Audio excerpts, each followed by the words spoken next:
the chamber this week, a heist that's ahead of its time. We take a platforming classic and change it all up with RPG elements. And we discuss organic versus structured team dynamics in a tabletop role-playing game. Love is in the air. Love of all things nerdy, that is. Join these two nerdy cupids as we fire arrows into all of your favorite nerd shiz.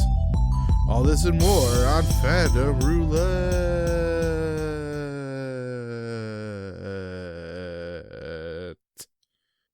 Hey everyone, welcome to Fandom Roulette. This is Joe.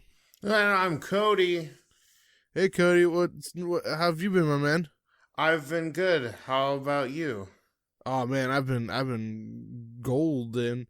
Nice. Hey guys, welcome to Fandom Roulette. It's a podcast where we talk about a myriad of nerdy things, including history, video games, tabletop role-playing games, and any other nerdy shit that we might think about talking about on a podcast. Hey Cody, what nerdy stuff have you been up to this week, my dude? You know, actually, quite a bit. I played in the Division 2 closed beta. What is that? So Division is a Tom Clancy book, I believe. Okay. Cool. But basically the premise is that the U.S. government basically creates this group called the Division. And in the event of, U.S. global catastrophe, there are these sleeper agents that basically get called into service when, everyone in government has died and they need somebody to be the lawman. Cool. Okay. Yeah, so they made one, and that was fairly all right. I had my qualms about that game, but I was in the closed beta for the next one that's coming out fairly soon. Okay, so I have a question for you then. Yes. So, at the end of the first one, do you fix up society? You fix it up all good and right. You're like, all right, we're a normal society again. And then Division 2, it's like, oh fuck, it happened again. No, they didn't pull a fucking Taken on us. Okay. No. So it's kind of grim dark in the way that you're trying to rebuild, but obviously it's going to be slow going. First and foremost, you need supplies. And part of this thing was it was a manually crafted super virus. Ooh. So another part of it was, part of it was dealing with that. And then it was winter. So people are just trying to survive. So there are quote unquote survival aspects where you gather supplies for the people that you're trying to protect. And you basically gun down big bullet spongy thugs that are trying to take advantage of the kind of lawless nature of this world. Fair enough. And it's more or less the same. I think it's later now. It's time has passed. I don't know how much time. I'm sure they told me, and I was just kind of get me to the game. And time has passed. The Division. You're a Division agent. And you're basically helping the White House and the people who have, basically made a home in the White House. Okay. To survive. And I played the first couple hours of the game. It was pretty cool. Wasn't anything I wasn't expecting, and it wasn't doing anything kind of groundbreaking, but it was fun. Fair enough. Was the White House down or? I mean, the White House exists, but it's overgrown and shit. So I guess some time has passed. It hasn't been a year. It's probably some time, but perfect reference to the hit film White House Down. I believe that was the one starring Aaron Eckhart and Jamie Foxx. Maybe as opposed to Olympus Has Fallen, which starred Gerard Butler and Morgan Freeman, where the same premise of the same movie came out basically 2 months apart from one another. I wonder how they fucked that one up. I mean, dude, it happens weirdly more often than you would think. There was a year with Volcano and Dante's Peak that came out the same year. Okay. And then there was Deep Impact and Armageddon, I want to say, which were both movies about giant asteroids coming towards Earth. It happens weirdly a lot. And then, like, this is not quite the same example because I think one was actually supposed to be, like, a blatant rip-off of the other, but, like, in the animation side, there was, like, Antz with a Z, and then A Bug's Life, which was about a colony of ants who, like, rise up together. It's like this weird Hollywood phenomenon thing it's like... Did you watch Antz? I never saw Antz. So I watched that. Like, I watched both when I was a kid. Antz is kind of fucked up. I remember like, there's like a whole war scene where like the ants like fight other ants and shit, and they have like weapons, and it's fucking bizarre. Yeah, and like isn't like Woody Allen like the protagonist of it? Like, who thought that was a good idea? I don't really remember it that well. I just remember there being like this huge scene where like ants are like killing each other, and as a child I was like, whoa, this is weird. Yeah, it's a little... Because they were, I don't know, because like they were very human-esque, so it still felt like humans killing each other. And it was also like that early days of CGI where like everything was still like kind of blocky. Yeah. Like I remember the ants in A Bug's Life looking like a little bit more shiny. Like there's like a little bit more sheen to them, whereas like the ones in like it was like the sun was like like an entire planet's distance closer to the world. Yeah. But then they'd all be on fire and... Yeah, anyway. We don't want that to happen. Hey, Antz fandom, that was for you. That was for all you diehard Antz fans. All you Antz heads, all the ants in your pants. That was for you. So besides Division 2. Yeah. I also picked up a game, which I'll talk about probably another time. It could fit in this section, but probably not, called Wargroove. Ooh, that sounds like fun. Yeah, it is, I don't want to say it's a rip-off, because like it does things differently, but it's Advanced Wars for like a fantasy like style, like aesthetic. So it's tactical, like you build troops and stuff, and all the troops have different stats and things like that. And similar to like Fire Emblem. In fact, Advanced Wars was made by the Fire Emblem team, but then Fire Emblem blew up, and we'll never see that game again. I was kind of secretly hoping it was going to be like a war rhythm game. You know what? I actually am like deeply interested in like some like war game where it's kind of like DDR, and like the commander has to like dance his way to victory. I'm sure that's like one of the songs in Elite Beat Agents, but like I want that to be a whole game. And then did you ever play Crypt of the Necro Dancer, I think it was called? You know, I have it, but I haven't played it. Yeah, that's like... Well, I mean, that's a dungeon crawler, obviously, so it's not necessarily like a war game, but like apparently like the better on the beat you are, like the more damage your character does. That's a really nice way of doing that. That's like a neat little concept where it's like a rhythm game with like actual like mechanical bearings to it. So yeah, I think that's super cool. I'll have to check it out at some point. Hey, Crypt of the Necro Dancer fandom, that one was for you. Yeah, we're really hitting all of our audiences today. Antz. We got a huge like fandom ones. Of Antz. We're gonna switch to an Antz podcast. Harry Potter, Lord of the Rings, Batman. You guys can keep them. We're going for the Antz heads. Ooh yeah, love it. But yeah, I played those, and I'm waiting with bated breath for my next D&D session, which is in a couple days. So I'm super excited. Yeah, me too. Yeah, I mean, I made a joke to another person in our campaign where it's like, really any moment I'm not spending like thinking about like work, I'm probably thinking about D&D. So that's fair. I understand that full-heartedly. But enough about my shenanigans. What nerdy stuff have you been up to, my dude? Well, I'm gonna sound a little bit like a broken record, but I'm almost done with season 6 of Star Trek Deep Space Nine, so I only have one more full season left of that before I'm done with that show. Wow, what a ride!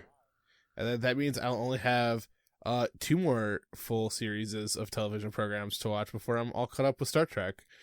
That sounds disgusting in some way. It's like 12 more seasons of content for me God. to watch.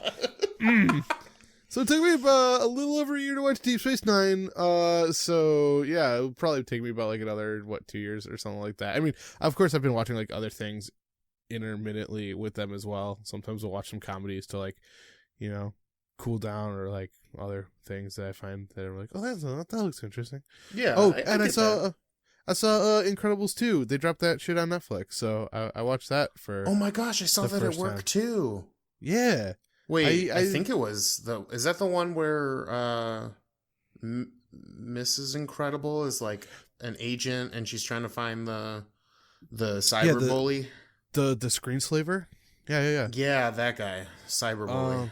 Yeah, I thought it was interesting. I thought there were some things that the movie like wanted another hour and they weren't given another hour, and like, because they established like, hey, look, here's a bunch of like fun superheroes, like new superheroes who are like kind of like in the shadows. I was like, oh, that's kind of neat. And then they're like, oh, they're evil now, and I was like, well, that would have been fun that was explore. a pretty. There seemed like there was a lot going on that they didn't get chance to explore. Like, I mean, I wanted to see GLaDOS, the Portal Slayer, like come to fruition a little more. That would have been cool. And I like, I've heard other people talking about this, and I find myself agreeing with. I just didn't like necessarily like the fact that the narrative of the movie was like, hey, superhero narratives have like kind of destroyed society in like a weird way. Like, I don't know. I find that that's such like a tired thing, especially because it's like so many people, like so many of that is like just old Hollywood, just like, we don't know what's going on with all these superheroes.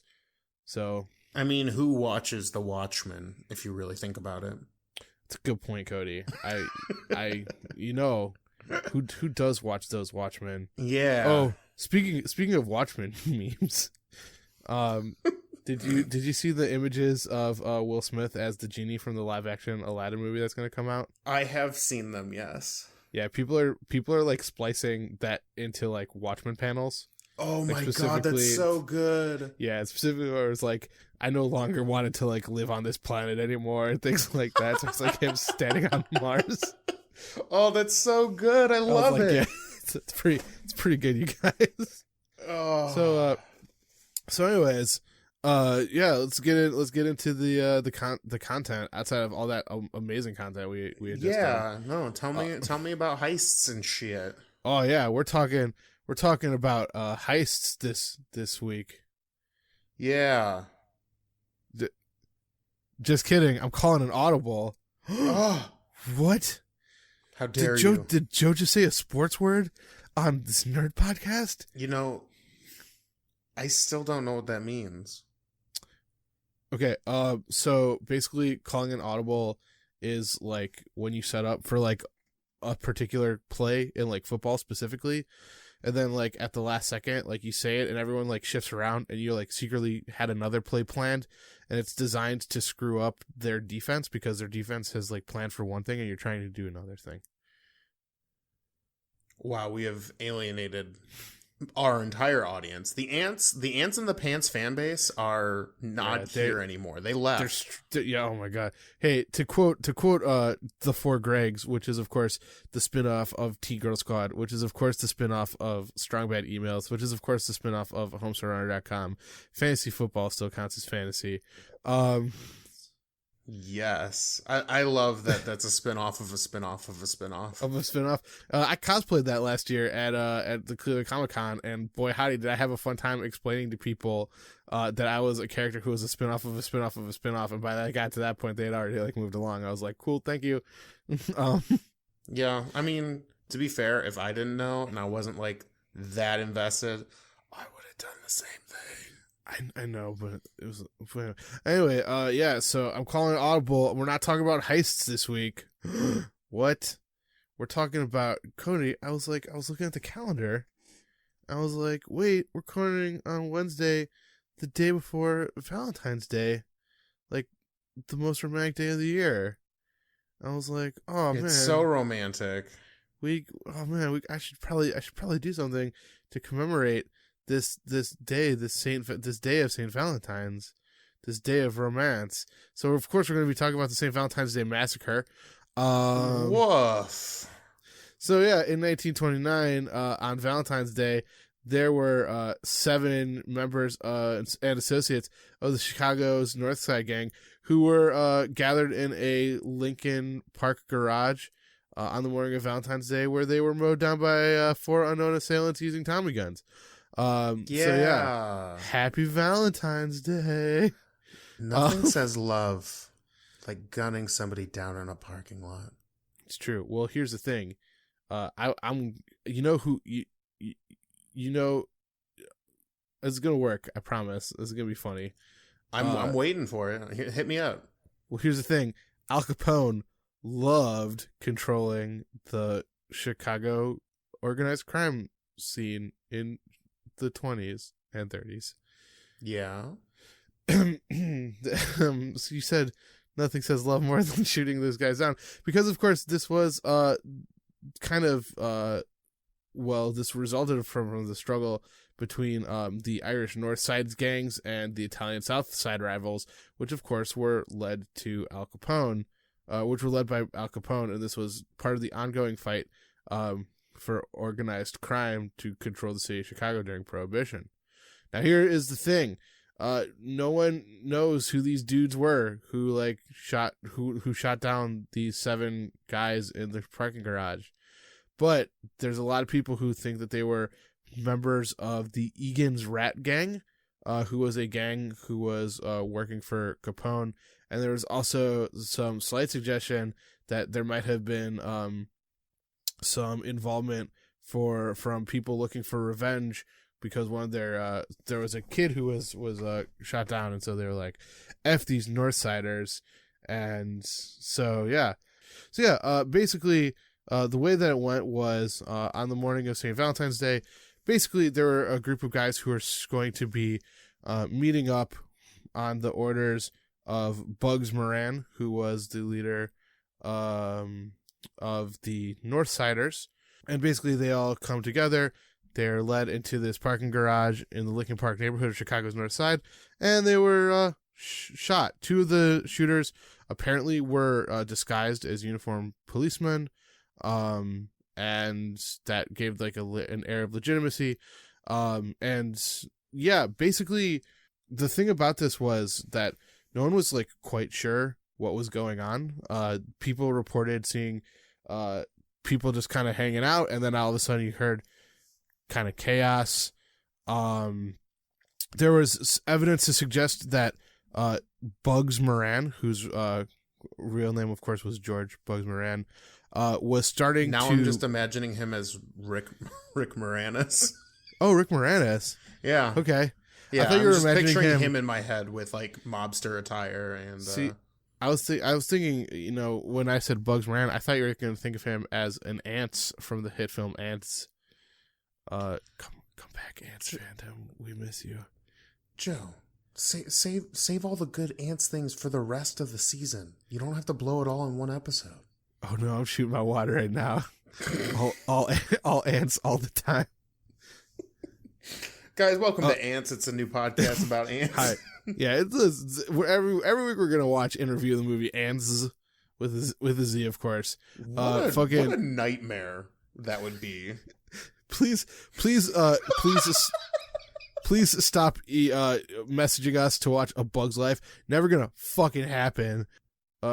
So basically the intent was to kill Bugs Moran and his lieutenants, because he was starting to make moves into Capone's territory, including trying to move in on some of Capone's gambling enterprises and bootlegging trade, which did not make Capone very happy. Now here's the thing. As per usual, Capone denied all of it, and that's kind of the way that the man ran his organization, because he was kind of the guy who would issue orders, but there was no way to connect anything back to him. In fact, I think I might have mentioned this on the podcast before, But eventually, Capone, the only thing that could ever get him on was tax evasion, which is kind of nuts considering, what he was able to get away with. I mean, man, you got to pay your taxes. Got to pay your taxes. If tax season, you got to pay your taxes or you'll get put in jail. Hey guys, this is Joe, host of a hit podcast, Phantom Roulette. This week we're sponsored by TurboTax. Taxes, do them, or you don't won't give them that credit. Or you TurboTax. If you want to fucking be in on this, hit me up. We can discuss a deal. No. I said Turbot Tax. Yes, the great Turbot Tax. Turbot Tax. Tuber or Tax. Is it Turbot Axe? Turbot Axe. Yes. Everyone's favorite axe manufacturers. Turbot Axe. Otherwise known as the Axe Babes. Oh, really? I didn't realize that they knew that. Yeah, no, that's what they're known by in proper axe culture. Oh shit! I didn't realize we were talking about proper axe culture. Hey, axe fandom. Yeah. Wait, are we talking about like the weapon or the body spray that you would put on to smell like a douche? If you have to ask, you are not a part of this fandom. Oh God! I'm not gatekeeping like that. I'm talking about legitimate axes, not body spray that is meant to sterilize small children. But yeah, you were just gonna let that one go, huh? Sterilize small children, huh? Yeah, I mean, nobody actually wanted to like go up and smooch on someone who smelled like Axe body spray. I think those commercials beg to differ. Oh man, what? I'm so glad that phase is over. Where do we go? Yeah, where did we? How did we get here? I mean, I'm also really glad that we are out of like Axe has kind of faded into obscurity, sort of. Yeah, like you ever walk through the grocery store and you see it, and you're like, is anyone still buying that? Well, I'm sure there's somebody who still believes that if you completely dump the entire can on your body, it'll be like the commercials. How do you dump an entire can on your... It's a spray nozzle. Yeah, you just unscrew the top and just like kind of pour it on you like you're taking a shower. Oh, I think you're confusing Axe body spray with Axe high quality shower gel, which I definitely owned at one point in my life. Who didn't? Okay, when Axe came out, everyone had that, regardless of if you believed the commercials or not. I mean, yeah, it was like and then remember the off brands like Bod? No. Oh my God, Bod! I want Bod. There was one called Bod, and here's the thing: it wasn't even like an aerosol spray can. It was like a janky like spritz bottle. That, like, barely. God, wait, no, spritz bottle. Yes. It looked like like when you're training a small animal and like you get like the little spray bottle and they're like a bad boy. Like yes, I'm familiar with the bad boy. It was like that, except for you. Maybe I was the bad boy the whole time. That you were the bad boy. So anyways, this was a big tragedy. Some mobsters died. Al Capone was able to kind of cement his control of Chicago's West Side, and still to this day they don't know who did it. They have some suspects. They did find some some Thompson machine guns in a Michigan bungalow that it was determined that they were both used in the massacre, but it was impossible to know who actually like held on to them. But the legacy of it still is that basically it's been portrayed in a number of films, both actual and fictitious, including a number of biopics about Al Capone. a film called The St. Valentine's Day Massacre, starring Jason Robards as Al Capone, and, of course, the hit comedy film Some Like It Hot, a 1959 comedy directed by Billy Wilder, in which Tony Curtis and Jack Lemmon play characters on the run after witnessing the St. Valentine's Day Massacre. And in that movie, they, of course, dress up as women and join an all-female band because men in women's clothing, that's wacky. It was the 50s. Wop, wop, wop. I'm just going to leave you hanging. I have nothing to say about that. I'm gonna leave me hanging too. We're just gonna leave that bit on the rack there. Apparently, there was a film called Oscar, which was a comedy film directed by John Landis, director of hit films like The Blues Brothers, in which Sylvester Stallone's character is implied to have been at the St. Valentine's Day Massacre. So that's definitely a flick I'm going to go check out at some point, because I did not know Sylvester Stallone was in a comedy directed by John Landis. I bet it didn't do very well because I've never heard of it. Yup, sounds like a stinker over here. I haven't heard of it. It's a slapstick. Okay, wait a second. We gotta pursue this. We gotta go down this rabbit hole. Are you sure? Yeah, it's episode. You know what we should do? We should put a pin on this. And I want a full report in another history section about this. Okay, about the hit film Oscar starring Sylvester Stallone. Yes. This is all I want. I can't wait for this bit to come back like 3 years from now or something. Oh my God. What? No. Tell me more about tell me more about people getting murdered with Tommy guns. No, don't fall. Wait, no, Joe. but no, don't fall. It was nominated for 3 Razzies. Wait, what? Yeah. The Razzies? Do you know about the Razzies? I mean, they were nominated for something. That's weird. Yeah, no, so this is the Golden Raspberries Award, which are for the worst films of the year. So it was worst actor Sylvester Stallone, worst director John Landis, and worst supporting actress Marissa Tomei in 1992. Big oof. Yeah, it received mostly negative reviews from critics, but apparently in CinemaScore, the average film goer gave it a B on the A plus to F scale, which once again shows the growing divide in our country between the critics and the regular man. God, I don't know what I'm even doing anymore. The St. Valentine's Day Massacre, it was bad. and that's history. What? Wop. Oh man. Wop. Any questions about the St. Valentine's Day Massacre? I mean, so here's the thing: it's this kind of like shocking event, and it's really shows just how out of control Chicago was in like the late 20s and early 30s. The place where the event happened no longer exists. They tore down that parking garage, although there are still some bricks that are on display at a couple of history museums that do have bullet holes from the event. And yeah, this was just kind of it's a showing of just how extreme people were going to go, especially because this was one gang deeply infiltrating another gang's territory for the sole purpose of taking control, and the main target, Bugs Moran, wasn't even killed. So yeah, it's kind of a shitty thing all around.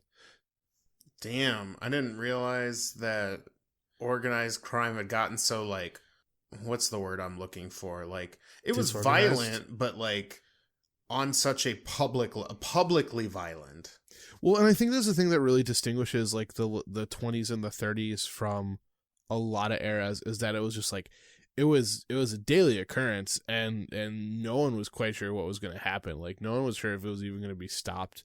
I think like a lot of people like were at least somewhat aware that, I mean, so you know, like the Elliot Ness's group, the Untouchables. Yes, Do you know why they were called the Untouchables? I don't remember. It's because they didn't accept bribes. Like, yes, it was such common knowledge that like so many cops were on like payrolls that like it was a major story that there was this like group that like was apparently just impervious to being bribed, you know? Nice. And so that's like why it was happening like in the streets like this. But anyway, yeah. So like, yeah, it's not a great time. People who like glorify the 20s and the 30s kind of weird me out a little bit. I'm not gonna lie, Because it does not sound like a great time. Like, in a lot of No, it ways. just sounds like a very, like, openly violent time. Like, yeah. Oof. So anyway, yeah, so that's the history section. I was just kind of, it's one of the most important, like, intense event to happen on Valentine's Day. And I want to talk about it because Valentine's Day is tomorrow. So enjoy your love, people. It was just so fitting to... Remember we talked about zombies before Valentine's Day? Yeah, well, okay. Yeah. I think that's our running theme. Love is all around. You gotta look is about Tommy guns. Find it. People shooting people with Tommy guns. It's a love song. It's a love song, baby. That was such a lovely rendition of the hit classic from 2019. Love is just a bag of Tommy guns. So anyways, your phone in Chicago. Poof. Love is a Tommy gun. Doop boop doop boop doop doop. This was so good, but you know what it's time for? It's time for, I don't know, actually. We kind of went off the rails. Yes. But I think it's time for... Middle section. Yep. Oh, it's the that middle. Time, guys. The middle section. It's the middle section. Oh, I was confused. So anyway, yeah, this is still fresh stuff, guys. This is the area where we talk about our social media and ways to help us grow as weird, goofy podcasters. And we hope you're enjoying this because I'm not gonna lie, this is a good episode. Yeah, this is a good What's up, one. Antz fandom? Yes, the Antz fandom, we're here for you. Where you can shelter here with Fandom Roulette. And how you do that? How you do that, you ask? Well, I'll tell you. You can follow us on Twitter at fandomr_podcast. That's our Twitter handle. It's a good Twitter place. That's where we do funny things like put poop on people's heads. Yep. Can't wait to see what it comes out. If you want to ask us, if you want to ask us questions and get more involved in the stuff that we talk about, we've in the past have taken questions about role-playing games and things like that, but we would love to expand that to the rest of the podcast. You can do so at fanroulettepodcast@gmail.com. We'd love for this email. We'd love for this to become a conversation. Yes. You can also go to www.fandomroulette.com where you can find info about us. You can find our podcast episodes. You can find our social links. And at the bottom... social links. Yeah, our social media links. Can they find Tinder our hearts? profiles. Can they find the hearts? Our hearts? Yes, they found our hearts and our Keyblade. It wasn't going to last for long. I knew I was going to make a Kingdom Hearts reference at some point. Come on. I kind of baited you with it. So, at the bottom of our website, there is an area in which you can fill out a little box. So, if you want to ask us a question, you can just do it through the website, and you don't have to worry about sending us email if that makes you uncomfortable, because we don't want to do that. Yeah, we don't want to make people feel uncomfortable. That's shitty of us. Right. We're also on the usual stuff. We're on SoundCloud. We're on iTunes. We're on Google Play. What? We're on Spotify. Dang, that's a lot of platforms. Yeah, and we're also on your RSS feeds. So, whatever you got going on with your whatever those podcast catchers, that's where we're at. We're also on Instagram, Facebook, and Tumblr. Dang. Yeah, we're on all sorts of stuff. Well, we're just all over the place, huh? Yeah, we're on the World Wide Web, on the internet. We're on antsfans.geocities.com. Oh, man, I'm gonna look for that and see if we can get that for. We're on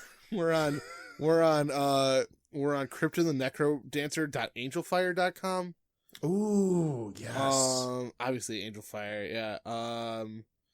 These are all jokes. Yeah. Someone's gonna look for us on Angel Fire and be really upset that we're not on there. we of course have a Friendster account. Joe's got a Tinder account that he's using. Yep. You can find him at Mr. Tinderman at Mr. Tinderman at Joe Fandom. Yeah, yeah. That's his Tinder handle. More like Mr. Squeezums. Ooh. Wait, I take it back. Oh, it's too late. It's out there. No. Delete. Oh, no. No, that's staying in. Oh, God damn it. But yes, this is where you can find us. So please help us grow and help us with these conversations by sending us some love our way. Do the like, review, subscribe, share to a friend. That's really the best way to help us out, is to share our content with the world. True. Like it, subscribe, write reviews. And of course, as always, don't never forget, love is a bag of Tommy guns. Yes.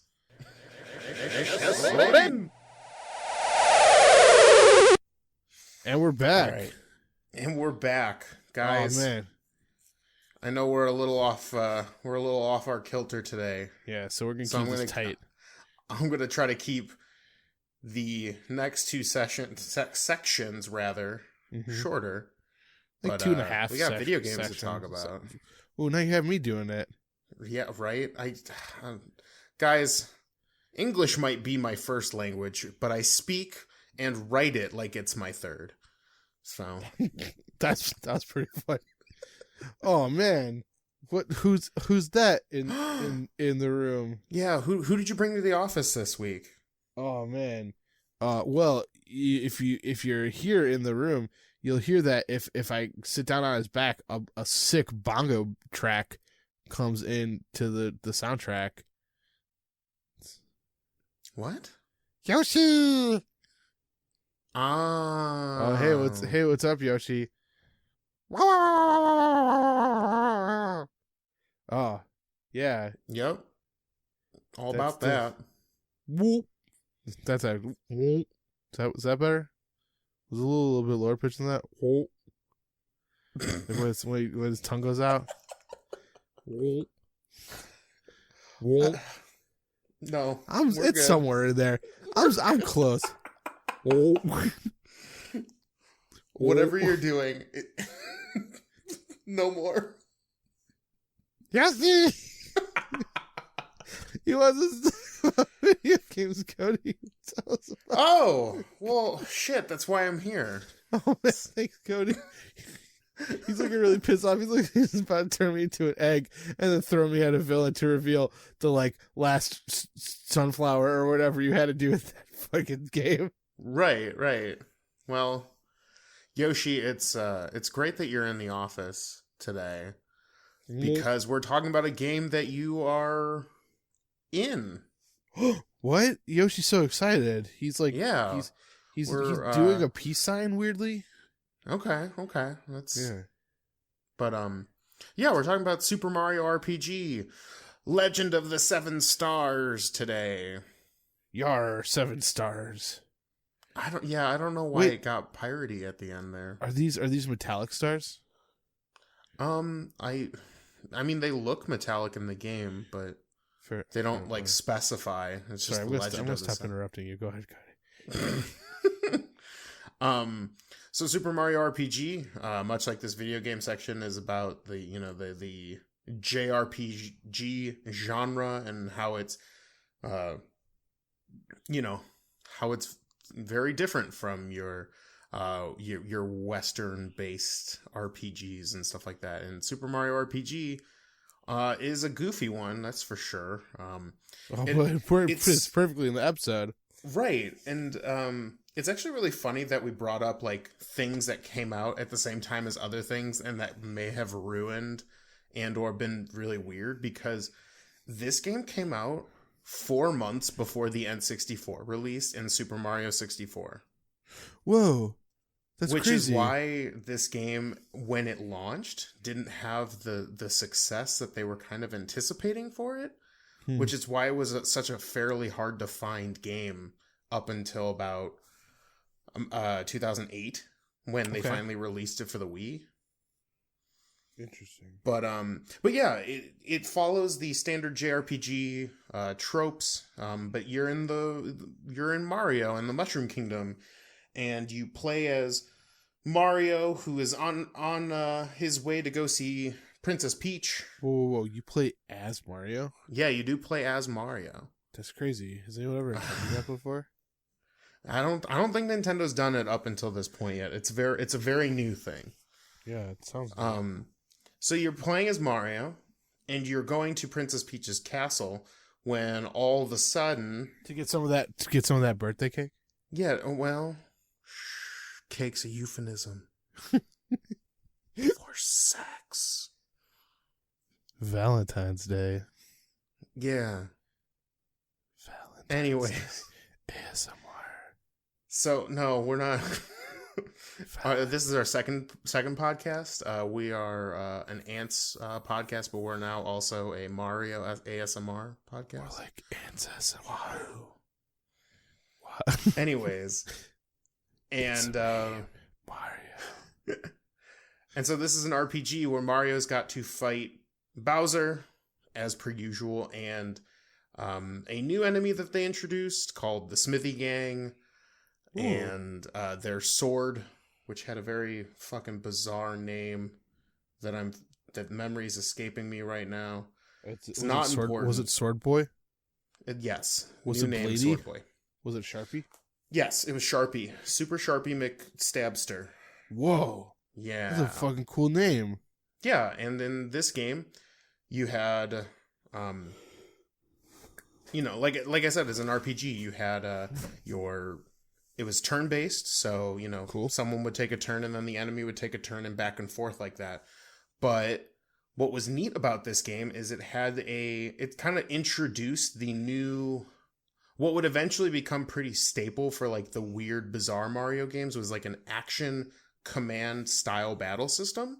Okay. Where it wasn't just about pressing the A button on the attack. Like, it wasn't just like, okay, I select the magic move. Boom. Mario does the magic thing. Mario does fire mushroom. Or fire flower, rather. He does fire mushrooms and trips out. Fire Don't mix those two. Mushrooms. So, with the active attacks, basically you were timing your attacks with Mario's to do bonus damage or to just do damage. Oh, that's neat. Yeah, so like Mario would walk up to the person, and if you hit A at the right time with his hammer attack, because he had a hammer, you would do bonus damage. And this was kind of apparent, and every move had like kind of a different timing, and different weapons he would equip would have different timing. And so that's like really neat.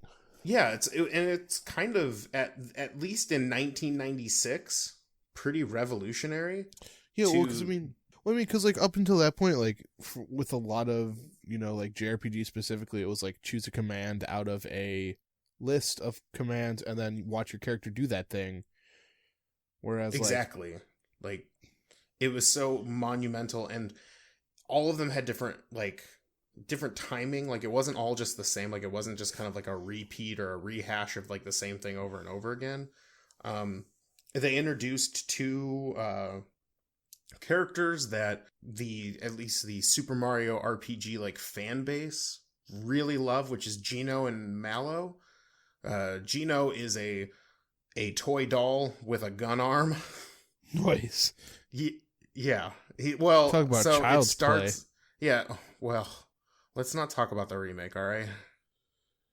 Can I ask you a question about it? Yeah. Is he just an evil doll, or like is he even possessed by like a dead guy anymore? I don't know. I think it might just be like bad AI, which seems kind of like a cop out for like a mildly interesting idea. They made like 6 of those fuckers. Yeah, they made a lot of those movies. Sorry, going on. So Gino was a doll that was brought to life by one of the stars, one of the 7, I believe, and basically was there to help Mario defeat the Smithy Gang, who were using the stars to basically hoard wishes. Okay. Then there was Mallow, who was basically a walking cloud. And he was super, like, this is like a super cute character. But a lot of people really liked him. That's the weirdest thing to happen in a Mario game, is a walking cloud. Like, come on, people. Well, it's kind of very reminiscent of kind of the way Kirby looks in a way, but like replace Kirby with a cloud, give him trousers and shoes and like arms. That's cute. I like that. But what was so cool about this game was not only did you like get these 2 new characters and you ran around and you leveled up like an RPG and all that stuff, you would eventually get Bowser and Peach as playable characters who would run around with you. All of them kind of had their different like kind of styles of play. Like Mario was kind of like pretty well rounded, but did a lot of like physical attacks. Mallow was like kind of your like wizard or sorcerer who used like magic a lot and did a lot of like elemental attacks. Peach was kind of unfortunately like female troped into this RPG and was kind of the defensive healer support, which is unfortunate, but that was unfortunate. Yeah. But besides that, game is super fun. It's a fairly long game. I know my first run at it was easily 20 plus hours. It's a lot of time. Yeah, and you can, I mean, now it's a little tricky to get. If you don't have a copy on the NES, there was copies on the Wii Virtual Console and the Wii U Virtual Console, although if memory serves, both of those are getting shut down soon, so you're kind of running out of time to get it, or it might already be up. I'm not entirely sure. Like, or if you have the Super NES Classic, Super Mario RPG's on there. Nice. Yeah, and then what's cool about this game is because of its kind of cult success after the fact, the Nintendo would eventually have 2 like kind of development teams who would basically release like an equivalent of this, whether it was a Paper Mario game, which is kind of notoriously like, let's see how weird we can make RPGs, and then like the Mario and Luigi saga games, which are also RPGs with like kind of like a very like almost rhythmic battle system to it. But either way, it kind of this game really blew up our kind of understanding of what JRPGs had to be. Sure. And yeah, it's super fun. If you haven't gotten a chance to play it and you happen to have one of these systems or what have you, I recommend picking it up because shit's dope. Yeah, you actually kind of answered a question that I had, which was, I know that like the Paper Marios and like tend to be like a little, not necessarily tongue-in-cheek year, but like a little bit more like weird and wacky and kind of funny. I was wondering if this tonally was similar to that. Like, is this like kind of like a weird, wacky, funny game? Yeah, definitely. I mean, Mario is kind of. I don't know if we'll ever see a Mario game that's like fucking serious or sinister and dark. Honestly, fair point. But yeah, they were fairly silly games, light-hearted humor, and that was apparent in the games to come. Like if you play the Mario and Luigi games, or the Paper Mario games, and you're familiar with those games, it's like the same level of tone and humor. Sounds great. Yeah. Oh. So that's RPG. That's it, folks. Sniff.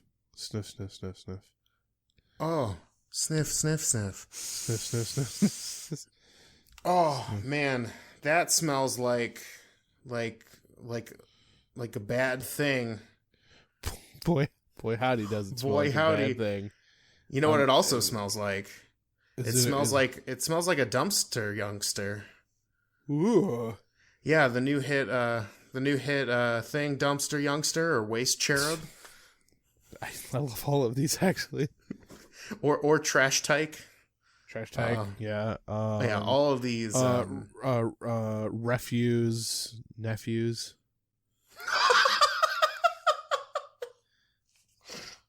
Shit, that was good too. Guys, this is the Garbage Kid section where we take random name generators and science and convert them through the power of science and love into NPCs that you get to use free of charge. Yeah, we're not charging you for these bad boys.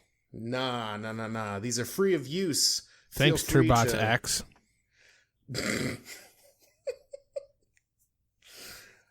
So, we do this with a little book that we like to use called Xanathar's Guide to Everything. And these NPCs, use them how you need them. If you want to make a silly character for a one-shot, or just a character in your role-playing game or story, or write a raunchy fanfic for Joe to read on there. Yes. If you want to write a raunchy fanfic and just put our Garbage Kid or Dumpster Youngster in there, Joe will read them verbatim if you email them to us. Yeah. Just give me a little bit of time to get the dramatic reading on it, right? So. Right, yes. So this week, I have a good name this time. I'm so excited. This week we're talking about Warden Ruby Clash, the human fighter. Like the human fighter, I like it. Tell me more about this Warden Ruby Flash. So Warden Ruby Flash knew who their parents were and was born at the home of a family friend. Cool. Warden was the oldest of two other siblings. Nice. Good. Cool. Warden grew up with a single mother because their father disappeared to an unknown fate. Less good. Warden lived a modest lifestyle and lived with their family in a rundown shack. Sounds about right. Yeah. Warden became a fighter because they grew up fighting, refining their talents by defending themselves. Okay. So he's a little scrappy kid. Yeah, a little scrappy. Warden's heraldic sign is a fist of a storm giant clutching lightning before a storm cloud, symbolizing wrath and power. Fucking rad. Yeah. Warden's instructor was a member of the City Watch and specialized in the art of crowd control and peacekeeping. All right, Warden. So here's the thing. After sporting events, these fucking guys, they're gonna suck. They're gonna start flipping wagons over and lighting things on fire. Yeah, sports. Their signature style is brutal, like a rain of hammer blows, meant to splinter bone or send blood flying. Yo, Warden, calm down, my friend. Nah. And then, Warden is 18 years old. Okay. And has had one life event leading up to this moment. All right. Which was, Warden saw a creature being conjured by magic. Whoa.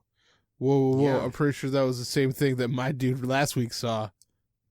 You know what? We're gonna pull the curtain behind. Fate. We're gonna pull that curtain behind a little bit. Okay.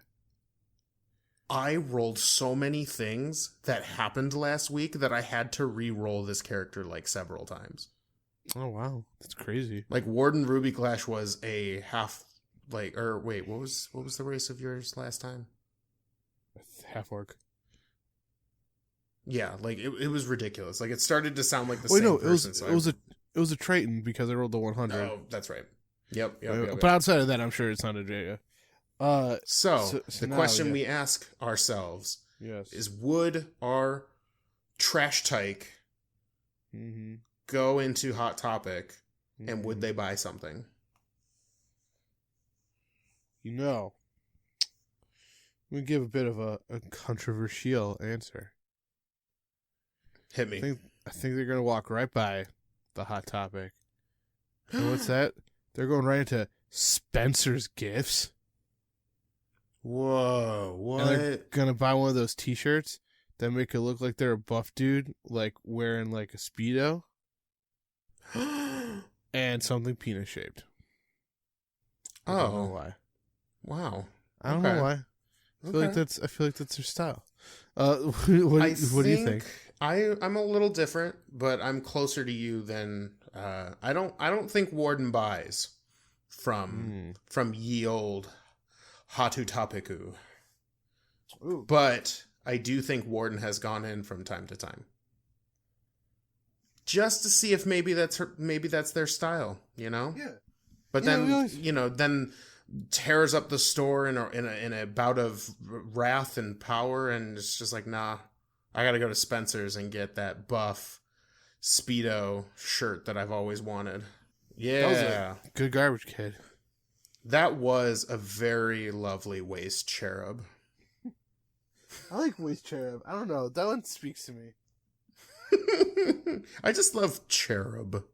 Yeah, it's a good underutilized word. So, anyways, this season rolled into our last little section. We've been talking a lot about the Powered by the Apocalypse system, which is a system that has a lot of different books. It's a very storytelling emphasis system versus it's not very crunchy. It's basically we have rules, so basically there are limits to that you can't do whatever you want to do, kind of deal. But there, we've been talking about things that we like about the system, things that we sometimes maybe aren't the biggest fans of. But this week we're talking about something that I personally am a very, very big fan of, which is basically introducing mechanics to basically build a better party unit, better party cohesion, basically from the word go. So if I can talk about that real quick. So in Dungeons and Dragons, basically you roll up your characters. Ideally you're going to have a session 0, maybe talk about why your crew is together, your crew is hanging out, things like that. But sometimes it's difficult to feel like a party cohesion right away. These things kind of brew organically, which is actually sometimes really, really fun and really magical to be a part of and to experience. But in the Apocalypse system, they actually, in most all the games, have things in the game that basically grant you history with other characters. So they might ask a series of questions that you can use to move forward. So something like if we're to go back to my Star Trek-y one from a couple of weeks ago, you might look around and go, who has served with me on a starship before? And then someone will raise their hand, and that person gets +1 history with me. And then I might ask the question, who has questioned my authority before? And someone else might raise their hand. That person might get a -1 history with me because we have fought and we have bickered. Or or it can be the opposite, which is this person has no idea who the hell I am. And then the third one might be who went to school with me, and then that person might get +3. So as you're playing the game, sometimes you can try to do things to help out other characters. And in many cases, you'll be rolling a history check with said character to determine how helpful you are with them, which is different than a lot of systems, but it's one that kind of builds into it an already dynamic relationship, which I think is useful for giving you a better sense of a party feel at the beginning of the game. Then one other thing, at the end of every session, you get to go around and you get to determine who you feel you've gotten to know better over the course of the session. And you get to add history to that person. And if at any point you get to +4 history, you guys both gain a level. So that's the basic mechanics of it. But Cody, I wanted to know if you had any thoughts to throw into this. So when we were looking through this, I actually really like this part of the system. I think D&D, if you take it at very face value or book value, and I think that might be the problem with some games, is with D&D, in order to like really perfect the kind of experience I wanted, I needed to tweak it a little bit. Like I needed to add some things. It's a good baseline, don't get me wrong. And I love D&D to 5th edition to no end. Yeah. The combat's really fun. I did have to, right. I needed to tweak it a little bit. And I actually wanted to do something similar to this when I first did your guys' first campaign, which was have you guys connected in some way. And I tried to do that with kind of D&D's version of the tarot cards, having this kind of like bond that's based on like fate. But it never really panned out. I think we stopped using it just because people always kept forgetting like what their card was and what have you. But with like one notable exception, but yeah, see, the thing that was nice is that you and Joel, you took yours and ran with it and made it like a story bit. Yeah. Whereas I don't think everyone else had that idea in their mind, like to make it like a core part of their story or like part of like what they wanted to do with their character. Well, and sometimes it was I think more they difficult. were just trying to. Right, and I think the way I had initially wrote it in, it was more like for like day to day, and you and Joel took it to a whole new level, which is kind of what I wanted out of it. But I think at the time I didn't realize what I was looking for. Sure, but after reading the Simple World stuff and just like all the other games that kind of have like a version of this, I love having like predestined or conjured relationships, because I do find that while everyone kind of not knowing each other right off the bat and then kind of meeting each other can be very complicated, especially when you add more party members. Yeah. That can be challenging, and getting everybody's core concept, if you will, like for instance, in the 6, everyone was kind of borderline lawful. Like, let's be real. I don't think any of you were lawful at all. Like, you were either neutral or chaotic. Yeah, for sure. To put it into alignment terms. So, like, you all kind of fit there. But most of you, except for one character, more put yourselves in, like, I want to do the right thing, even though the law is kind of, like, whatever. Mm-hmm. And then that was when we got into the hiccup of one of your characters not really jiving well with another character, which kind of turned into a, it was a great scene to watch and play out. Yeah. But it's also a little emotionally draining.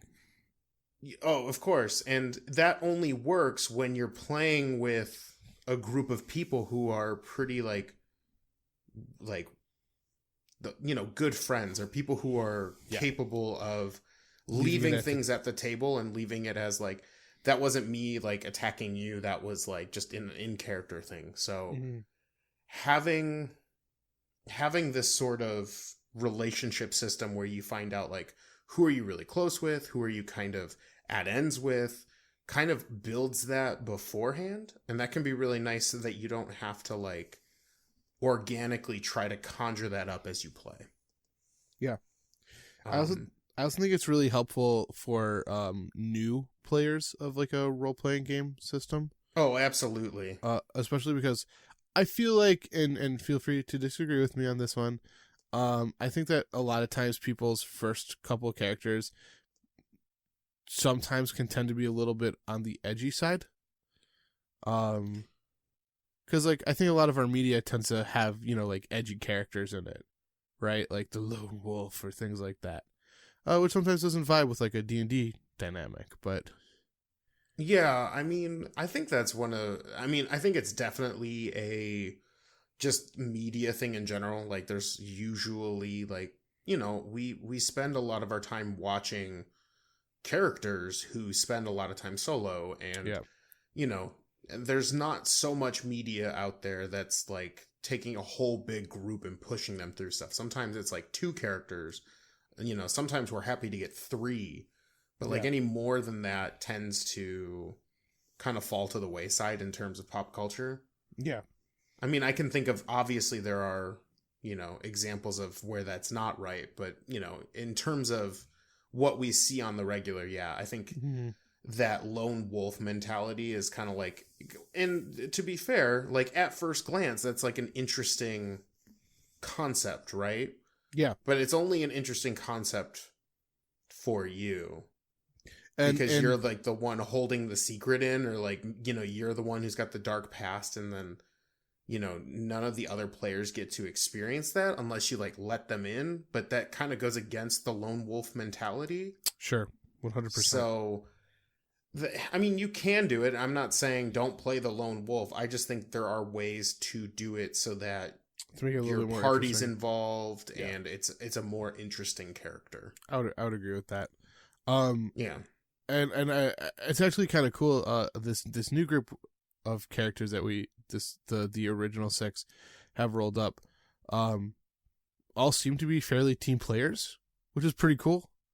Yeah, this was definitely a situation where a couple years of experience has led to one of the smoothest intros to a game I have ever experienced. Honestly. Like, we have characters who have, like, you know, secrets, obviously, but, like, they're not letting that, like, get in the way of, you know, making a character who's a team player and, like, you know, kind of building team relationships and dynamics. So, it's kind of interesting. And then I know we're using a similar system to this where you guys, there's like a, you know, an early game time jump where time has passed since your first kind of blunders through the first town to being official agents of the city. And we're going to explore that year to find out the relationships that you built, because you all did start as kind of strangers. Would-be strangers. Yeah, it's pretty exciting, actually. Yeah, so I'm really excited to see how that moves forward. And yeah, I've noticed to kind of, you know, this might be a little too insider baseball for our listeners, but in our last session, you know, we're still playing 5th edition D&D, but I noticed that Cody had brought in some pretty cool apocalypse system stuff into our D&D game, and made it mechanically work for D&D, and I'm really excited to see how those two worlds kind of meld, because there's a lot of aspects of the apocalypse system that I think are really cool in terms of like how mechanically things like investigations work, and to see that there's a kind of combination there. I'm really excited to see how that plays out in the future, and I'm sure we'll be giving a full report. Yes. I'm excited.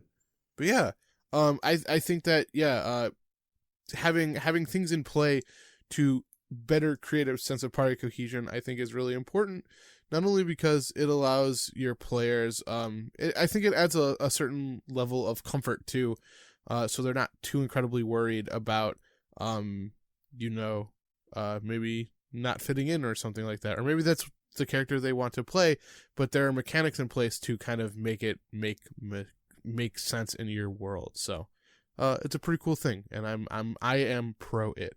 So, yeah, I'm really excited. This concept in general, like it's nice to see it laid out in the apocalypse system, but I think if you are a budding dungeon master, you're going to take things that you like from whatever games you've played and whatever you've heard about.